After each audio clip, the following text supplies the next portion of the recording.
Bom dia a todos. Bom dia você que está em casa também, acompanhando. Que o Senhor te abençoe.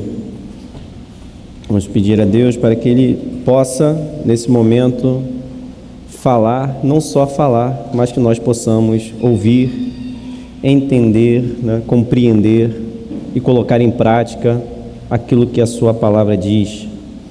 Essa semana eu gosto de me informar. Vocês gostam de se informar? Ver as notícias? Eu gosto, ainda que sejam ruins e ainda que nós saibamos que devemos filtrar, mas eu não aprendi a filtrar a notícia hoje, eu sempre fiz isso. A gente em casa com meus 12 anos, acho que também por influência dos meus irmãos, a gente via questões numa emissora, questões políticas, desde aquela época que tinha o Collor de Mello, Enéas depois vindo, então a gente já criticava ali o que as emissoras falavam, o que o jornalismo falava, no sentido de que você precisa entender que interesses estão por trás de muitas coisas. As pessoas pagam para poder fazer com que um remédio seja vendido, para que vá para uma vertente. Isso acontece mesmo, e eu gosto de estar informado. E uma notícia me chamou a atenção, que foi uma mulher chamada, lá nos Estados Unidos, chamada Sandra Hammond, de 64 anos. A notícia poderia ser simplesmente só uma notícia, tranquila, mas me chamou a atenção porque ela cumpriu 43 anos de prisão. E a situação dela nos Estados Unidos foi o maior tempo que, nas condições dela, uma mulher ficou presa e seria por prisão perpétua. Mas qual é a peculiaridade que tem nessa notícia? Ela ficou presa. Se você achar que pode ser sério, opa, me peça para está me atrapalhando aqui. Se você verificar a notícia, ela ficou presa injustamente.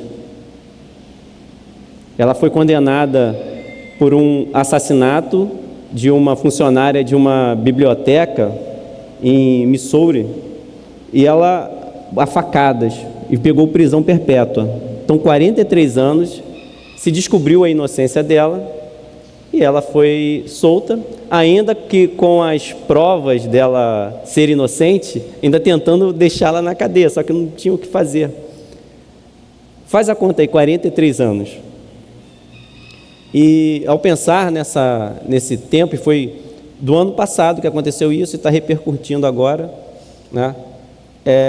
era a minha idade, que em termos de coisas na sociedade, eu profissionalmente, mesmo que aprendendo, na parte de TI, que é a minha profissão, eu tenho aproximadamente aí 30 anos. Ou seja, toda a minha história até hoje, em termos de trabalho, eu iniciando ali aprendizado da minha profissão, e trabalhando, e o que eu produzi. E se for pensar eu na minha idade adulta, já seriam menos, em termos aí, adulta que eu digo já fazendo alguma coisa que, na verdade, produzindo ali alguma coisa, construindo a minha vida no sentido de eu ser responsável por todos os meus passos, Então, sei lá, 25 anos, 28 anos.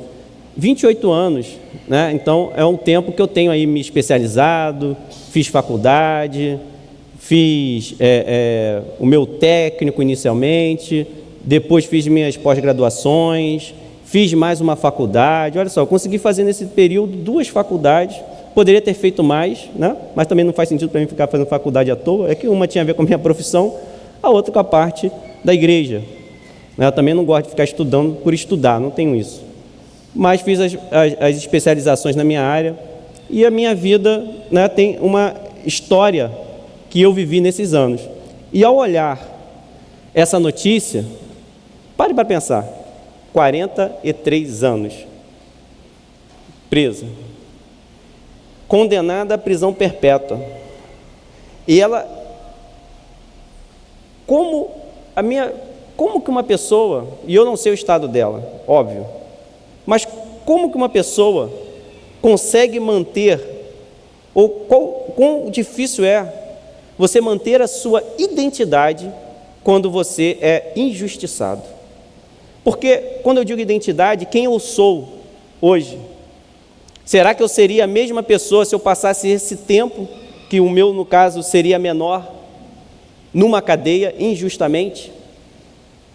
Quem seria Alfredo? Quem é essa mulher hoje? Como nós mantermos a nossa identidade no meio da injustiça? E essa identidade também eu levo a outra pergunta: como você vai manter a esperança na prisão de um justo? Quando nós vemos os justos sendo presos, como olhar com esperança para fora? Como nós olharmos com esperança, como nós não sairmos ou nós vivermos com amargura, porque tem sido a marca de muitas pessoas. Como nós não ficarmos desiludidos com o que acontece. Como eu não ficar desiludido com a injustiça. A injustiça mexe com você? Você diz assim, isso é injusto? E é possível nós termos e mantermos a esperança com tamanha adversidade? E eu faço mais uma pergunta então. É possível eu viver sem adversidade?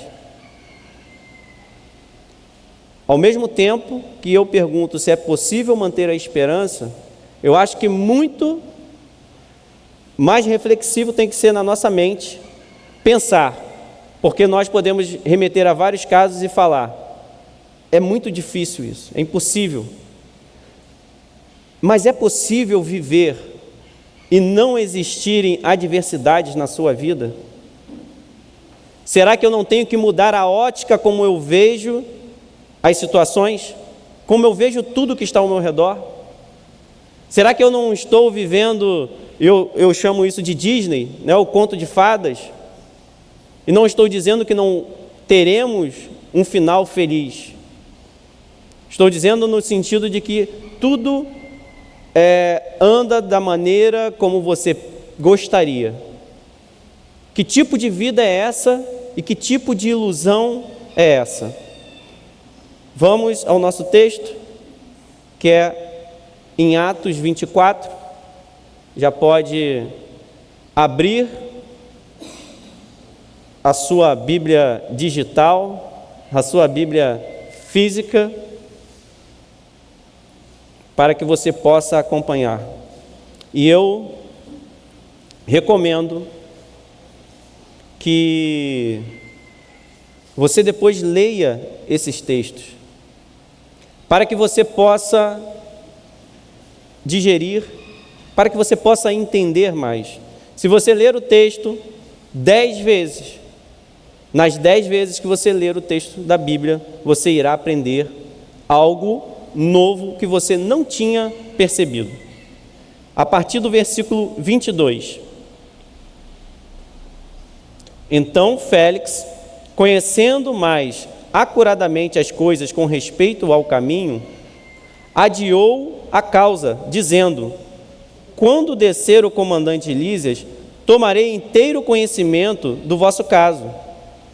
E mandou ao centurião que conservasse a Paulo detido, tratando-o com indulgência e não impedindo que os seus próprios o servissem. Passados alguns dias, vindo Félix com Drusila, sua mulher, que era judia, mandou chamar Paulo e passou a ouvi-lo a respeito da fé em Cristo Jesus. Dissertando ele acerca da justiça, do domínio próprio e do juízo vindouro, ficou Félix amedrontado e disse: por agora podes retirar-te e, quando eu tiver vagar, chamar-te-ei, esperando também, ao mesmo tempo, que Paulo lhe desse dinheiro, pelo que, chamando-o mais frequentemente, conversava com ele. 2 anos mais tarde, Félix teve por sucessor Pórcio Festo e, querendo Félix assegurar o apoio dos judeus, manteve Paulo encarcerado. Nós temos Paulo diante de um tribunal, aonde ele primeiramente é acusado. Temos ali alguns personagens, temos o sumo sacerdote Ananias, temos também anciãos ali, nós temos o povo, nós temos Tértulo, um advogado contratado, que provavelmente não era judeu. Ele conhecia juridicamente muito bem como que funcionava o tribunal romano, um advogado preparado, que falou bem, falou de forma exemplar, mas substancialmente vazio. Quando nós falamos quando nós vamos analisar aquilo que foi falado, que nós ouvimos, não faz sentido. É muito comum nós, às vezes, avaliarmos textos bíblicos dessa maneira. Aqui está escrito isso, mas você precisa conhecer o contexto daquilo ali, você precisa conhecer um contexto geral para saber, bom, Deus não faria isso porque na sua palavra está dizendo isso, eu preciso me esforçar para entender. Mas ele tinha ali uma retórica boa, mas vazio em substância. Paulo, então, sendo acusado, se defende, mas ao mesmo tempo ele dá testemunho da sua firme esperança. Ele tem esperança no meio daquele tribunal, daquelas acusações. Paulo mantém firme o seu testemunho. Félix, por sua vez, o mantém preso. Ao mesmo tempo que ele não dá uma sentença favorável aos judeus, aos seus acusadores, mas ele mantém Paulo preso. Nesse contexto, nós temos esse procurador, que poderíamos colocá-lo como governador da província romana da Judéia, no período de 52 a 58 depois de Cristo, e historicamente ele é conhecido como um ex-escravo, que por meio de influências e conexões ele conseguiu essa hierarquia e alcançar essa autoridade. Não é um relato bíblico, mas é um relato histórico sobre a vida de Félix. Ok? Para vocês saberem, isso é o que a história entende e conta. Quem era esse Félix? Que ano que ele viveu e de onde ele veio? Quando eu penso se foi verdade mesmo, se esse relato histórico está correto, e não é incomum isso acontecer, um ex-escravo, sabendo o que é você viver sob prisões e a dificuldade que ele tem de fazer a justiça, a dificuldade que ele tem por causa dos interesses. Às vezes nós pensamos porque uma pessoa veio, o que nós chamamos de baixo, né? Ela, quando estiver nos cargos altos das empresas, ela não irá roubar. Quando ela estiver nos altos cargos públicos, ela irá fazer alguma coisa pela nação. E não é isso que nós temos testemunhado. Não só na nossa nação, como em outras nações, o que os governantes têm feito. E tem também a sua esposa, Drusila, que ela era do povo judeu, esposa de Félix. Ela era judia de nascimento. Ela, historicamente, ela é conhecida como irmã de Herodes Agripa II. E ela era conhecida, relatada como tendo uma beleza fora ali dos padrões, sendo muito bela, segundo a tradição. E ela foi persuadida a deixar o seu primeiro marido para ficar com Félix, que era o rei Aziz. E esse casamento certamente não foi bem visto entre os judeus. Esse é o contexto agora dos personagens, com o conhecimento histórico que nós temos e os relatos bíblicos que nós iremos tratar especificamente. No versículo 22, nessa narrativa bíblica de Atos, do versículo 22 ao 27, no 22, nós podemos entender e aprender que os resultados nem sempre serão o que nós esperamos. O resultado que você terá na sua vida, na sua caminhada, nem sempre será o que você espera. Diante de um tribunal aonde você está se defendendo e que você é inocente, o que você espera? Ir para a cadeia? Quem espera ficar na cadeia? Preso. E quando vai preso, o que você espera? Logo, logo, vou ser solto. Logo, logo eu sairei daqui. O meu Deus está ouvindo as minhas orações. Eu serei solto. Eu não tenho como fazer, porque a minha luta agora é para ser solto. Deus tem sempre um propósito na nossa vida. E o propósito de Deus não é para amanhã, é para hoje, na sua vida. Não espere uma semana, 2 semanas, 3 semanas. Não importa o local que você está, o propósito de Deus é para você hoje. O adiamento daquilo que Deus pode fazer na minha vida é nosso. É um impedimento que tem dentro de nós. As situações ao nosso redor não podem impedir o agir de Deus dentro de mim. Porque se eu mover a minha vida por coisas materiais, circunstanciais, do plano físico que nós temos, que Deus sabe o que nós precisamos, nós seremos impedidos de avançar.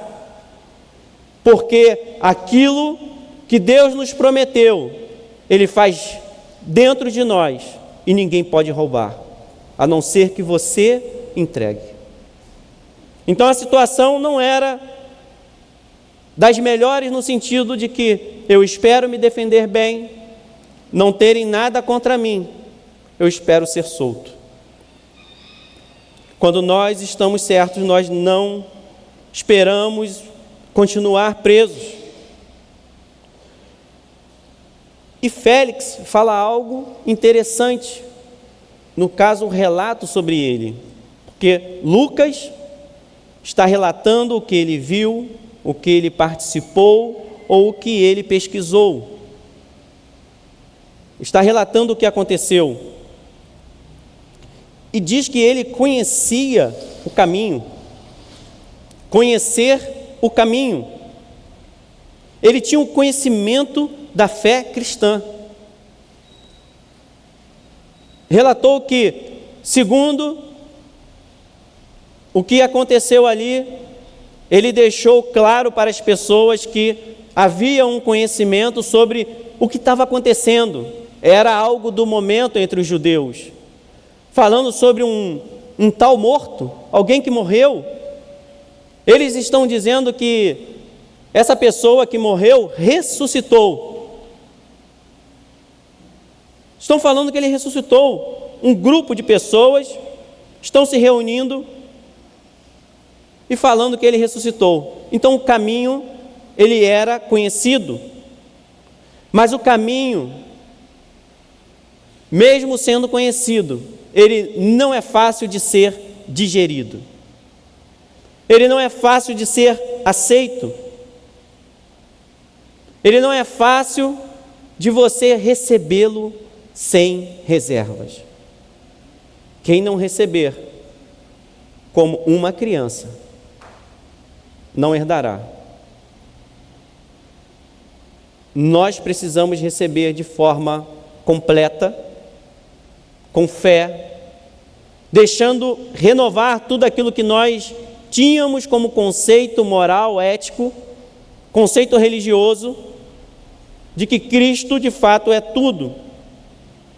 E nós vemos aqui que por causa desse motivo de ter um conhecimento, nós vemos uma procrastinação, adiar a decisão. Ele tinha conhecimento do caminho, adiou a causa. No versículo 22, adiou a causa. O que nós vemos com isso? Que a justiça humana, ela é falha e existe uma contaminação nessa justiça e motivações políticas que fazem com que ela ande do jeito dela. E essa justiça, ela pode ser vista como a nossa justiça.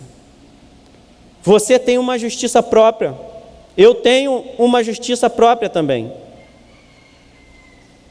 E eu pergunto para todos vocês, você que está em casa também, em que justiça você tem confiado? Você confia na sua justiça? Para onde vai te levar se você confiar na sua justiça? Já parou para pensar nisso? A nossa justiça, no fim de tudo, que as coisas aqui têm fim, né? Pode parecer que não. Nós não queremos falar sobre isso. Mas o túmulo é um local reservado para todas as pessoas. Neste momento, a nossa justiça nos conduzirá a quê? Como eu posso confiar nessa justiça? E como eu posso pensar que só a justiça desse tribunal que falha? Nada mais é do que a potencialização daquilo que existe no indivíduo. A justiça, de forma coletiva, nada mais é do que a potencialização do indivíduo caído, do ser humano, do nosso ser, de quem nós somos. Como você tem julgado o mundo ao seu redor? E você precisa entender que a sua justiça não salvará você. Quando eu estou sendo injustiçado, será que eu entendo que Deus tem um plano? Você acha que Deus tem um plano no meio da injustiça? Eu consigo ver esse plano de Deus? Então confie que Deus tem um plano na sua vida. E esse plano não é anulado pelas situações e circunstâncias. Veja que mesmo no meio disso, Paulo não foi solto, mas também não foi decidido favorável aos seus acusadores. E aquela ali era a vontade de Deus. A vontade de Deus era que o ser humano praticasse a injustiça.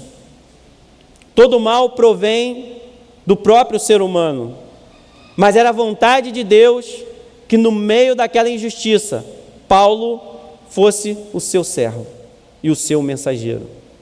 Que ele continuasse confiando que a vida dele, que foi retirada das trevas, continuava nas mãos do Todo-Poderoso, segura naquele em quem nós podemos confiar. No meio dessa turbulência, que eu vou dizer que uma pessoa ficar presa 43 anos, não é fácil. Pense nas prisões que você tem, que nós temos, que fazem com que nós não caminhemos, que às vezes nós olhamos para essas circunstâncias negativas da nossa vida como desculpa para nós não caminharmos. É neste momento que nós precisamos ver as decisões que nós tomamos. Cuidado com as suas decisões. Preste atenção. na sua caminhada. E ao mesmo tempo, não adie as decisões que devem ser tomadas. O modelo da justiça romana não pode ser o nosso padrão de justiça. Nós vivemos sob ela, nós conseguimos lidar com essas adversidades, mas nós não praticamos de forma igual. Nós não a usamos como nosso modelo de vida. Nós somos cristãos. Nós somos chamados para sermos filhos de Deus. Sacerdócio santo, nação santa, separados, um sacerdócio real. Não adie as decisões. As decisões adiadas podem nos levar à morte. Morte espiritual, a doenças espirituais que vão afetar a nossa parte física, mas nós podemos tomar remédios, nós podemos fazer tudo. Se nós não mudarmos a nossa postura, os remédios serão apenas paliativos, porque irá se potencializar o dano pelas decisões erradas ou pela falta da decisão. Existem decisões na nossa vida que nós precisamos tomar com urgência, antes que nós venhamos a morrer. Se você conhece o caminho, é possível, aonde essa transmissão chegar aqui entre nós, pessoas que têm adiado a sua decisão em seguir a Cristo com integridade. É como se fosse só para o amanhã. Tome essa decisão hoje. Não adie mais. Não procrastine em seguir com integridade o caminho. Muitos andam admirando o caminho. Você é evangélico? A igreja? Eu gosto da música. Eu gosto de estar lá. Mas algo impede de tomar essa decisão com integridade. Nós precisamos ser íntegros. Hoje é o dia da decisão. O que impede de eu tomar uma decisão é a vontade de Deus? A vontade de Deus está em tudo, respeitando a sua decisão. O nosso coração, o nosso tempo, mas o tempo de mudança é hoje. No momento em que nós ouvimos o Senhor, nós devemos responder favoravelmente à sua palavra, porque é um chamado universal para que todos venham a servir.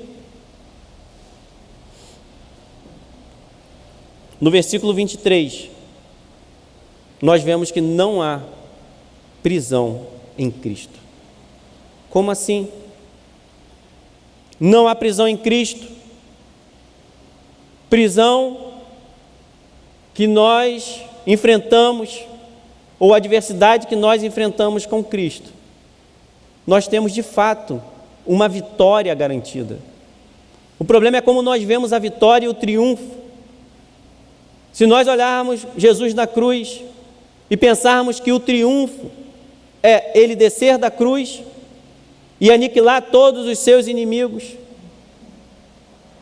de fato nós não viveremos essa vitória em Cristo, que é mesmo em meio à morte, nós somos vitoriosos, porque não há derrota para o cristão, não há nada que possa acontecer conosco, ainda que tentem tirar durante 40 anos algo que eu acharia mais confortável e melhor para a minha vida, ainda que 70 anos sejam roubados de forma física e externa da minha vida, eu posso viver esses 70, 40, quantos anos forem, na presença do Senhor.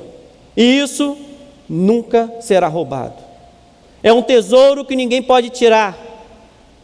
é algo que fica em nós e que por nós praticarmos a vontade do Senhor, nós iremos ter essa liberdade.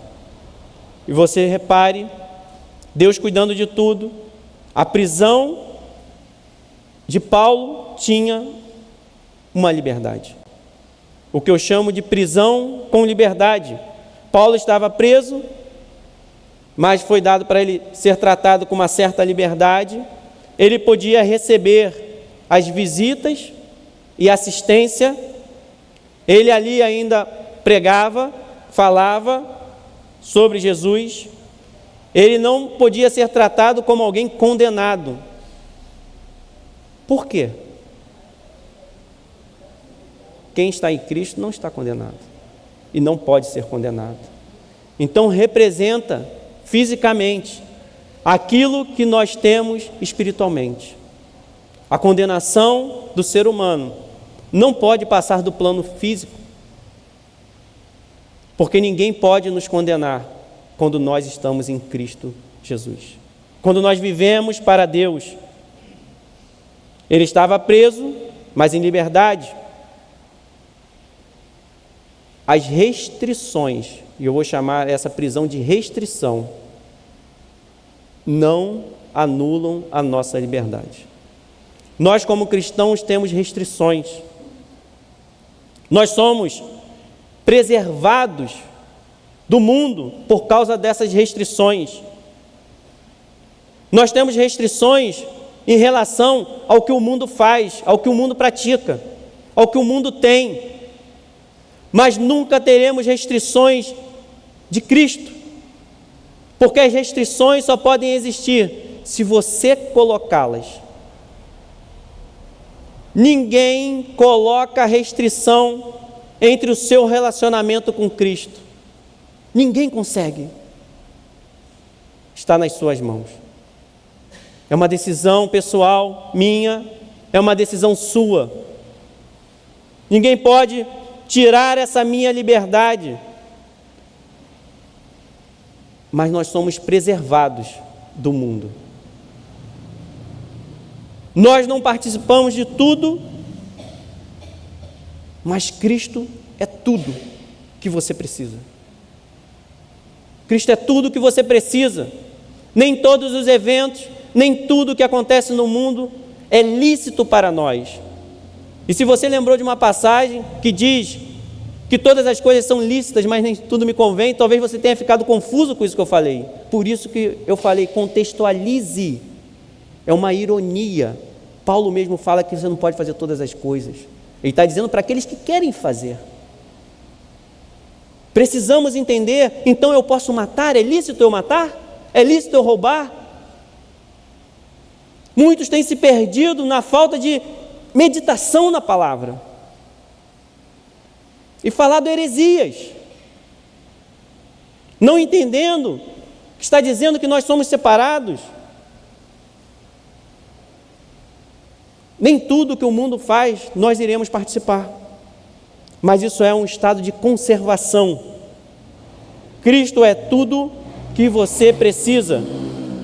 Nós temos uma posição diferente em relação ao mundo. Há uma separação, mas há liberdade. Porque a liberdade não é fazer tudo. A liberdade é você ter domínio de escolher fazer. Não há liberdade maior do que o poder dado por Jesus Cristo para você olhar e dizer: eu não quero isso. Pelo Espírito Santo, não farei isso. Isso não é bom para mim. Isso é liberdade. Liberdade é você escolher e não ser guiado pelas paixões dessa vida. Não ser fraco. Ser forte pelo Espírito de Deus. Às vezes nós jejuamos para comprar uma casa, por causa de um trabalho, mas não jejuamos por causa do nosso pecado e dos nossos desejos ruins. Liberdade é ter domínio próprio. Ter dificuldades, mas assumir a responsabilidade. É minha. Jesus Cristo, eu sou seu e eu farei as melhores escolhas. E ele recebia a visita de seus irmãos cristãos. Ele recebia visitas. E isso me recorda o que diz lá em Marcos 10, 29. Tornou Jesus, em verdade vos digo, que ninguém há que tenha deixado casa, ou irmãos, ou irmãs, ou mãe, ou pai, ou filhos, ou campos por amor de mim e por amor do Evangelho, no versículo 30, que não receba, já no presente, o cêntuplo de casos, de irmãos, de irmãs, de mães, de filhos e campos, com perseguições, e no mundo por vir, a vida eterna. Não é o que está acontecendo com Paulo? Não é o que acontece na nossa vida? Nós somos separados, nós temos algumas perdas, e nós não podemos amar, e aqui diz sobre coisas e sobre pessoas. Pessoas que nós colocamos a nossa intimidade, que nós não deveríamos andar com elas, ou por algum motivo aquilo me privou da sua presença. Não pode ter nada na frente de Jesus na sua vida. Jesus precisa estar em primeiro lugar. As nossas restrições não nos impedem de adorar ao Senhor. Você vem ao culto e a primeira parte, colocando assim, é um momento em que você adora com louvor. Agora é o momento que nós adoramos com o nosso ouvido e o nosso coração. O que te impede de adorar ao Senhor nesse momento? Nada é impedimento para você poder adorar ao Senhor. Você tem condições de entrar na presença do Senhor e você tem condições de entrar no Santo dos Santos. Você pode se achegar a Ele e dizer: Senhor, eis-me aqui, eu sou teu, eu sou tua, Senhor. Cada um se entregando ao Senhor com todo o seu coração, dizendo: Deus, continue a obra que talvez tenha parado. Continue essa obra na minha vida, Senhor. Eu não vou parar aqui e eu não vou morrer, porque é o Senhor quem está fazendo a obra no meu coração e na minha mente, sendo renovada para adorá-lo em espírito e em verdade. A sua tristeza não é impedimento para o amor de Deus na sua vida. Coloque a tristeza diante de Deus. Nós podemos chorar diante do Senhor e o amor de Deus continua em nós. Nós podemos estar sentindo dor, e a dor pode ser profunda, mas não impede o seu louvor, não impede a sua adoração, e não impede de você ser assistido pelo Senhor. O inimigo quer matar, como queria fazer ali com Paulo, mas você vê que coloca um centurião, fisicamente simbolizando o espiritual.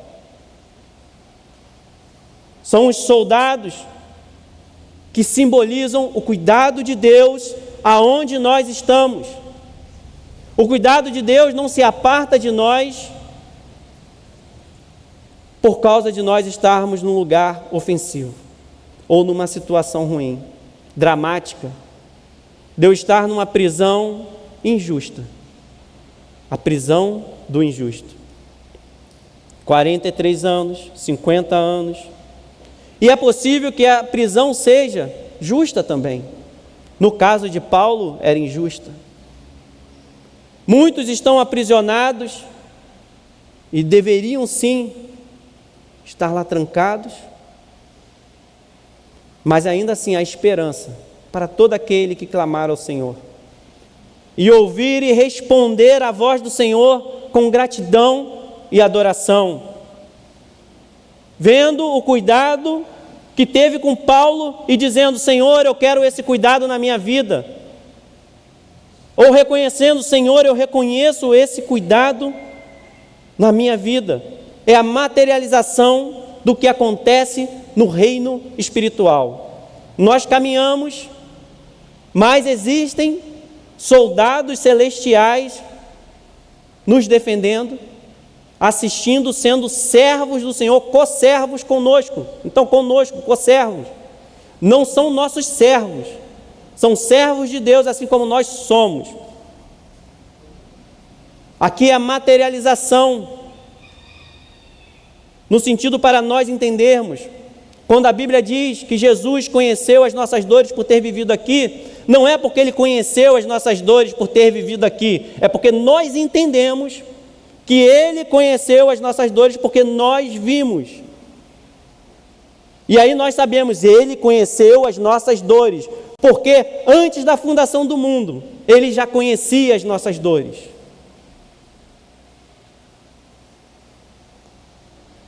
Segundo Reis, diz, no capítulo 6, versículo 16, Ele respondeu: não temas, porque mais são os que estão conosco do que os que estão com eles.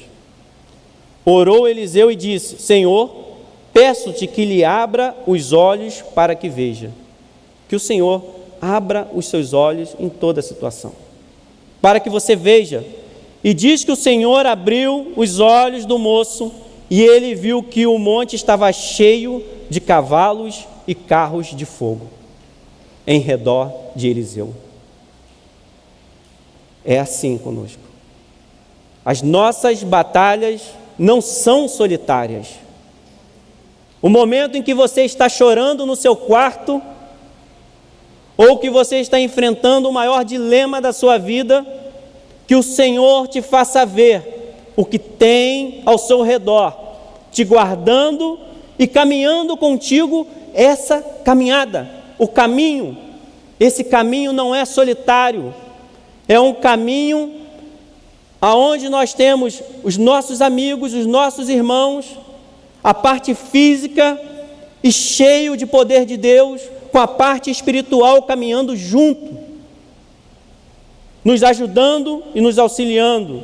Não podemos abrir mão dessa fortaleza, não podemos abrir mão dessa segurança. Não há nada seguro longe de Deus. E quando nós morremos, seremos ressuscitados. E quando formos ressuscitados, viveremos eternamente com o Senhor. É por isso que nós adoramos aonde nós estamos. É por isso que nós adoramos ao Senhor, por quem Ele é. Não há restrição para a proteção de Deus. Não existe uma situação tão difícil, e aquela situação era como: o que eu vou fazer? Como nós iremos contra esse exército? Contra tudo o que está acontecendo? Descanse no Senhor. Ouça o Senhor e diga: Deus, eu sei, os desafios são grandes, e às vezes dentro de mim, mas eu confio em Ti, Senhor. Me faça descansar. Me dê, ó Deus, descanso para que, ao levantar, eu esteja com a minha mente sadia, e os momentos, ó Deus, o tempo de dificuldade, os remédios que eu tenho que tomar, Senhor, que eu tome os remédios corretos, mas que eu não potencialize mais essa dor. Direciona, ó Deus, os médicos, tudo que está ao meu redor, mas a minha fortaleza és Tu, Senhor. É pelo Senhor que eu vivo. Ele recebe sustento dos amigos também, fisicamente. A comunidade da fé, a igreja, é a igreja do Senhor Jesus Cristo. Ela é essencial em tempos de adversidade. É onde nós temos o nosso suporte. Nós podemos crescer. O apoio de irmãos na fé. Irmãos na fé que irão apoiar você. Irmãos na fé verdadeiros, para poder fazer você crescer. é crucial. Busque esse suporte. Tenha amigos cristãos. Caminhe junto com a igreja. E ele dá testemunho diante das autoridades. Passados alguns dias, vindo Félix com Drusila, sua mulher, que era judia, e manda chamar Paulo para ouvi-lo. Bom, eu não sei ali há quanto tempo ele estava, mas era recente. Imagine que você está há 20 anos e querem ouvir o evangelho de você. Quantos anos você tem na igreja? Você ainda tem o evangelho do Senhor Jesus Cristo no seu coração? Vivo. Você tem escutado o que o Senhor tem falado contigo? Para responder essa curiosidade, no mínimo uma curiosidade, sobre a fé que vão ter, que você tem. Que fé é essa? Que em meio a adversidades, você continua ainda falando, o Senhor é teu Deus, e não diz, Ele me desamparou. E se você disse que o Senhor te desamparou? Há sempre como você voltar para o Senhor. Mas não perca uma oportunidade de testemunho. No momento da injustiça, você terá oportunidade para testemunhar o que o Senhor tem feito. Então compartilhe a mensagem, mesmo que a situação seja adversa. Essa semana, quantas oportunidades você teve? Quantos desperdícios nós temos na nossa vida por causa das circunstâncias? Nós ficamos travados, pessoas abandonam a fé, diz, eu não consigo mais dar um passo, ou já abandonaram, estão errantes pelo mundo, ou estão prestes a abandonar, parece que não tem efeito. Quantos não estão nessa situação, travados pelas circunstâncias? Quanto tempo você gastou consigo mesmo lamentando e chorando? Nós devemos estar sempre prontos para testemunhar sobre a nossa fé, independente das circunstâncias.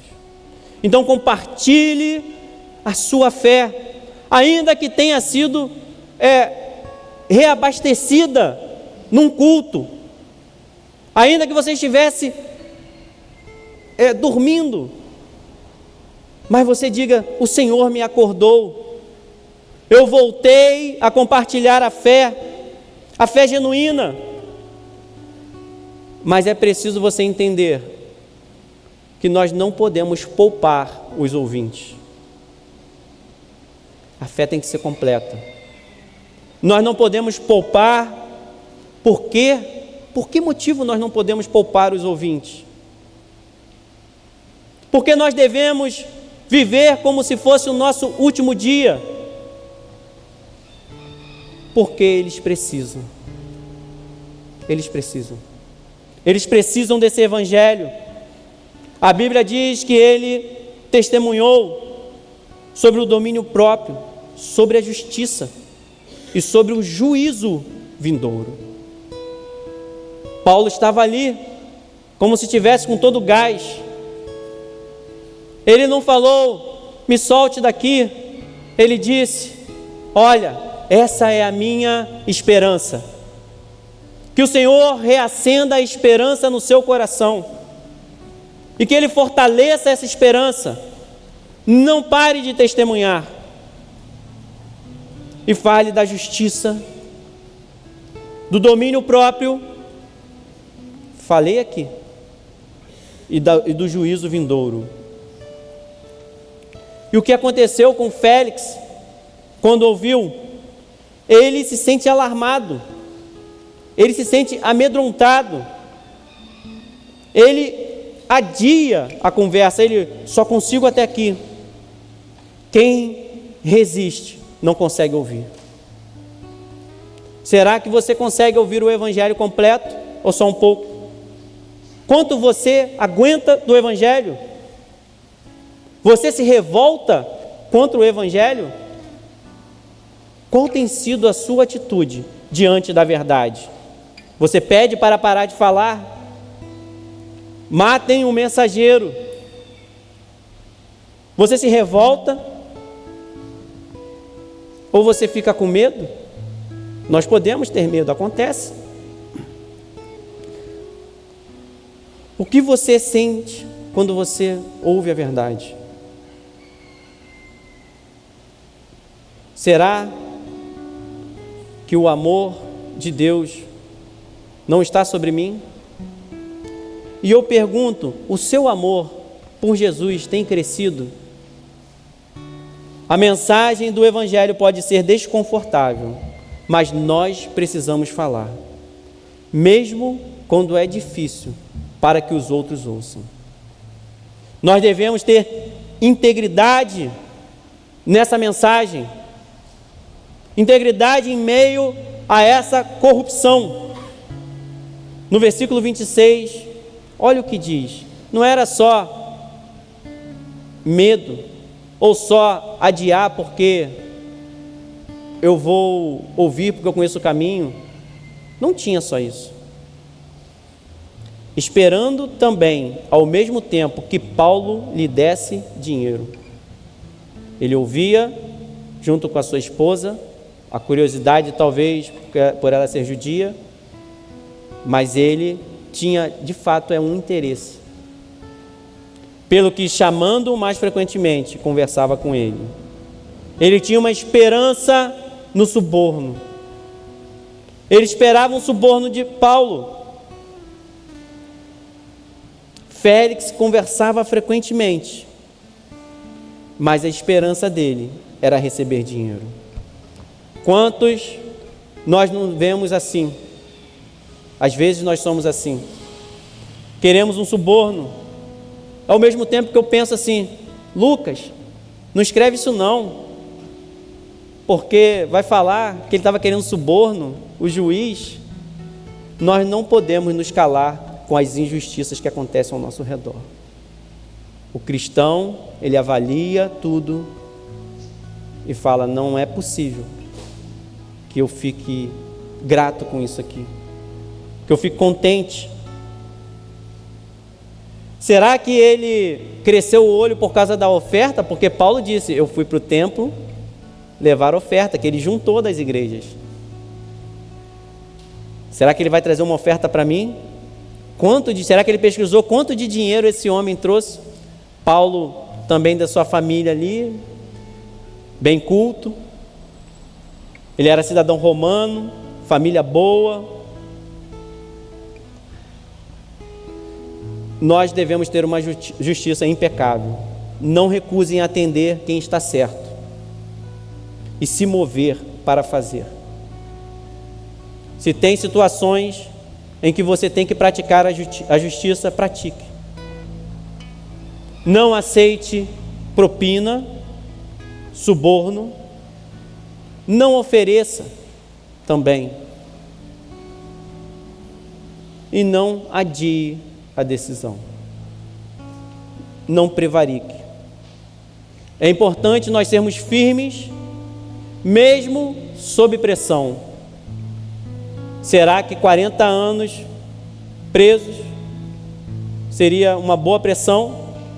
Quantos anos com uma determinada situação? A integridade de Paulo se manteve intacta, mesmo diante dessa corrupção, e é um exemplo para nós. Nós devemos permanecer firmes e honestos no nosso trato na igreja, sem subornos, sem mentiras, sem enganos. É individual, é de cada um. Não banalize essa integridade. Hoje em dia, alguns preferem os irmãos de José por não suportar a sua justiça. Muitos têm escolhido ser como os irmãos de José. José pode gerar ódio por ser muito justo. Eu lembro que uma vez uma pessoa quis falar para mim um versículo sobre justiça, porque em Eclesiastes 7,16 diz assim: não sejais demasiadamente justo, nem exageradamente sábio, porque te destruirás a ti mesmo. Você não pode ser muito justo. Em Mateus 5:20 diz: porque vos digo que se a vossa justiça não exceder em muitos dos escribas e fariseus, jamais entrarei no reino dos céus. O que falta? Amor de verdade e interpretação bíblica. Amar a palavra do Senhor. Não está falando para você ser pouco justo. É para você não confiar em si mesmo, na justiça humana, para você não ser justo por si próprio. Mas a nossa justiça tem que exceder em muitos. Nós precisamos interpretar à luz de toda a Bíblia. Porque senão é só versículo jogado, sem reflexão. E lembre-se, isso não é meu. O próprio Jesus perguntava: como interpretas isso? Como você vê isso? Foi falado isso. Me explique isso. Como você vê? Depois disso tudo, dessas conversas, manter a sua integridade, ele estava sempre pronto para confessar. E por último, no versículo 27,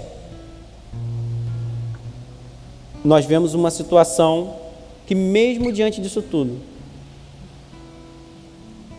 parece que as coisas não deram certo.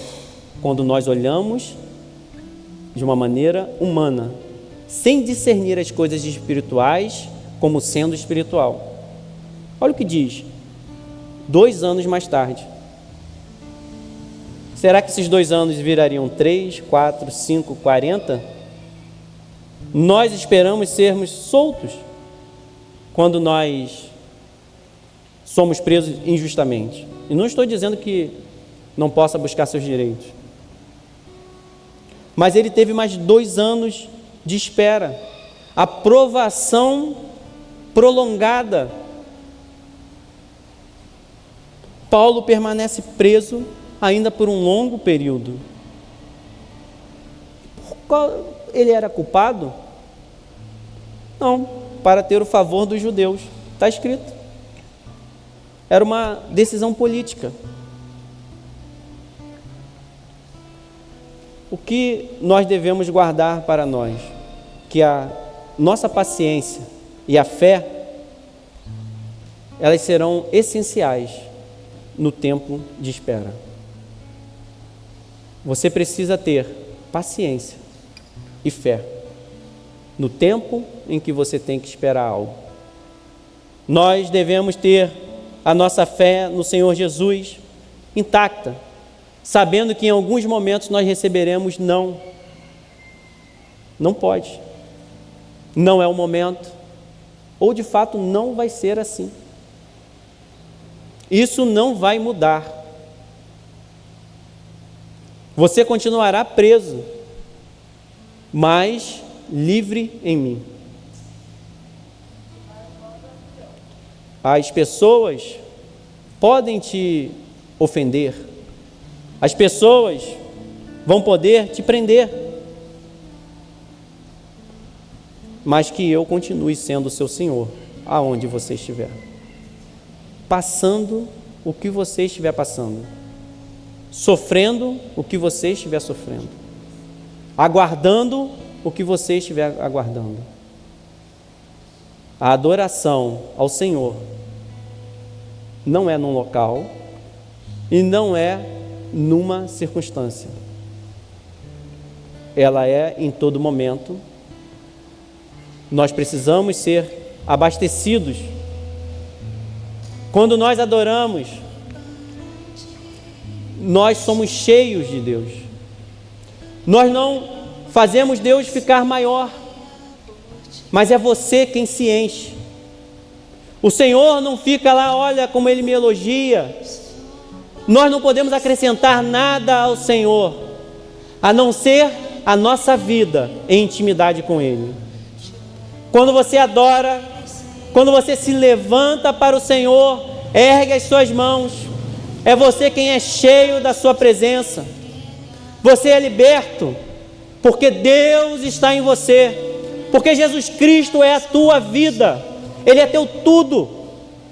Você adora e você se enche. Você diz: eu quero perdoar, Senhor, me ajude a perdoar. Eu quero perdoar os meus irmãos. Eu quero perdoar aquela pessoa. Quando você perdoa, a liberdade está em você. Quando você adora, é a liberdade que está em você. Quando você aceita as restrições de Deus para a sua vida, é a liberdade que está em você. Pode se levantar nesse momento. É um momento de adoração. É um momento em que você se entrega ao Senhor com todo o seu ser. Porque eu estou bem certo de que nem a morte, nem a vida, nem os anjos, nem os principados, nem as coisas do presente, nem do porvir, nem os poderes, nem a altura, nem a profundidade, nem qualquer outra criatura poderá separar-nos do amor de Deus que está em Cristo Jesus, nosso Senhor. Nem a morte. Antes, santificai a Cristo como Senhor em vosso coração. Que o Senhor esteja no teu coração, no nosso coração, com todo poder e glória, estando sempre preparados para responder a todo aquele que vos pedir razão pela esperança que há em vós. Senhor, entrego a Ti, ó Deus, esse culto, Senhor. Talvez, ó Deus, nós tenhamos pessoas aqui com história assim, de adversidade, como aquela mulher que ficou presa há 43 anos, como Paulo, ó Deus, numa prisão injusta, ou até mesmo numa prisão justa. Mas, ó Senhor, liberta a nós, ó Deus. Santifica cada um aqui, Senhor. Venha justificar os nossos pecados, Senhor. Grande és Tu, Senhor. Seja a Sua presença renovada no Senhor. A Sua esperança, Senhor. Eu me rendo a Ti. Reina sobre mim. Sou Tua noiva, espero e anseio por Ti. Você pode cantar essa canção? Ela é uma oração que diz: Senhor, eu não tenho nada, mas eu sei que o Senhor pode me purificar. Correrei para Ti, meu Senhor. Minha alma anseia por Ti. Sou pobre, cego e nu, nada tenho pra Te oferecer. Quero aos Teus braços me entregar,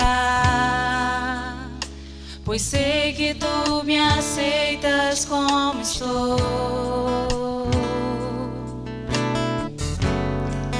Preciso do Teu ouro, purifica-me, Senhor.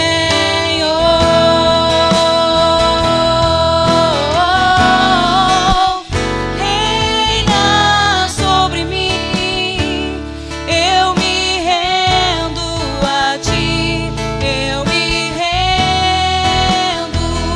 a Ti. Reina sobre mim, sou Tua noiva, espero e anseio por Ti. Reina sobre mim, eu me rendo a Ti, eu me rendo a Ti. Reina sobre mim, sou Tua noiva, espero e anseio por Ti. Nós ansiamos pela Tua presença, Senhor. Nós sabemos que muitas vezes confiamos na nossa própria justiça, mas o que nós queremos é que o Teu Espírito Santo, que o Senhor possa nos tratar, que o Senhor possa nos purificar e que possamos confiar somente em Ti, manter a nossa esperança firme, firme, firme no Senhor.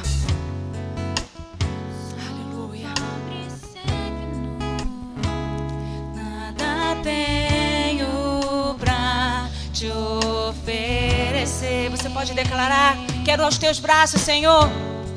Quero aos teus braços me entregar, pois sei que tu me aceitas como estou. Mas eu preciso do teu ouro, Senhor. Preciso do teu ouro.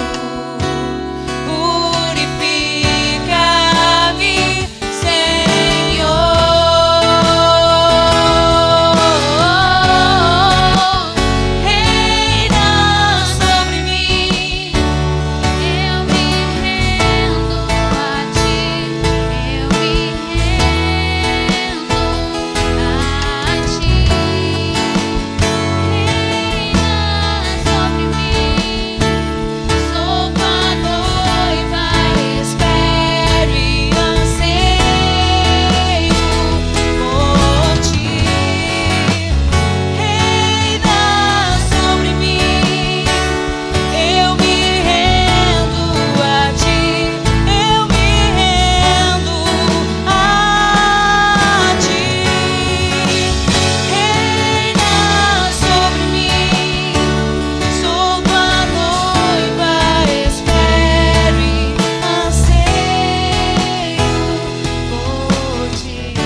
Obrigada, Senhor, por mais uma manhã em que a Tua palavra de fato testificou no nosso coração.